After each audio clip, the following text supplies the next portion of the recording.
बहुत समय पहले हिमालय की तलहटी में बसे एक राज्य का राजा सूर्यवीर अपनी न्यायपालिता और वीरता के लिए प्रसिद्ध था। उसकी पत्नी रानी सुरंगना अत्यधिक सौंदर्य और बुद्धिमान की धनी थी। दोनों एक दूसरे से बहुत प्रेम करते थे, लेकिन राज्य के महल में एक रहस्य छुपा था जिसे कोई नहीं जानता था। एक रात जब चांदनी महल पर फैली हुई थी, रानी सुरंगना को बार बार सपनों में एक अजीब आवाज सुनाई दी जो उस महल के गुप्त तक खाने की ओर बुला रही थी। उसने राजा को इसके बारे में बताया, लेकिन राजा ने उस तक खाने के बारे में न जानने की चेतावनी दी।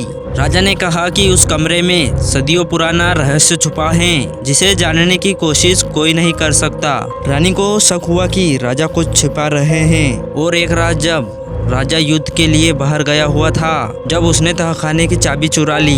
जैसे ही उसने तहखाने का दरवाजा खोला, एक ठंडी हवा का झोंका आया और एक पुरानी तस्वीर उसके सामने गिरी पड़ी थी।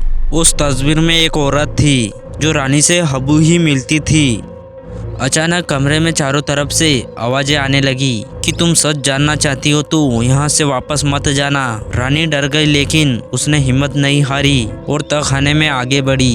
तहखाने में उसे अंत में एक पुरानी किताब मिली। जब उसने उसको खोला तो उसमें लिखा था, इस राज्य की असली वारिस तुम हो, लेकिन राजा सूर्यवीर इसका गुप्त रक्षक हैं। इतने में पीछे से राजा की आवाज आई, अब जब तुमने सच जान लिया हो तो तुम्हें यह भी पता चलेगा कि मैं यह रहस्य क्यों छिपा रहा था। रानी मुड़ी और देखा कि राजा के चेहरे पर एक गंभीर मुस्कान थी।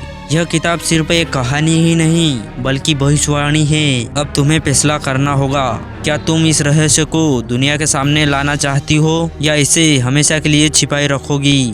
यह सुनकर रानी शौक हो गई। क्या वह अपने राज्य की सच्चाई उजागर करेगी या राजा के साथ मिलकर इस रहस्य को सदा के लिए दफन कर देगी।